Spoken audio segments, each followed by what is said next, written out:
કુલી મૂવીની એક ticket social media પર viral થઈ રહી છે।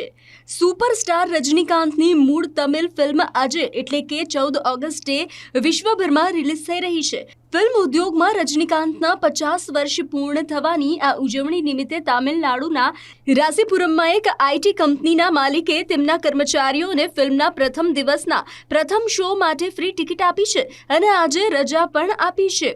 યા ક્રિએશન નામની આ ખાનગી આઈટી કંપનીમાં 25થી વધુ કર્મચારીઓ કામ કરે છે। કંપનીના માલિકે ઈશ્વરને તેમના તમામ કર્મચારીઓને ફિલ્મના પ્રથમ દિવસના પ્રથમ શો માટે ટિકિટ આપી છે અને આજે રજા પણ જાહેર કરવામાં આવી છે। એચઆર મેનેજર કીર્તનાએ રજાની જાહેરાત કરતો એક વિડિયો રિલીઝ કર્યો છે।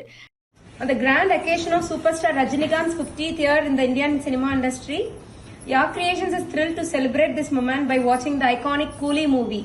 Together with our employees, with the tickets sponsored by the company, we decided to declare a holiday on. આ અંગે આઈટી કંપનીના માલિક ઈશ્વરને જણાવ્યું કે તેમની કંપની રાસીપુરમમાં છેલ્લા 6 વર્ષથી કાર્યરત છે અને ફિલ્મ રિલીઝ થાય ત્યારે ઘણી વખત તેઓ તેમના કર્મચારીઓને મૂવી ટિકિટ અને રજા આપતા રહ્યા છે। તેમણે વધુમાં કહ્યું કે આ વખતે સુપરસ્ટાર રજનીકાંતની સિનેમામાં 50મી વર્ષગાંઠના સન્માનમાં તેમણે તેમના કર્મચારીઓને ટિકિટ અને રજા બંને આપી છે।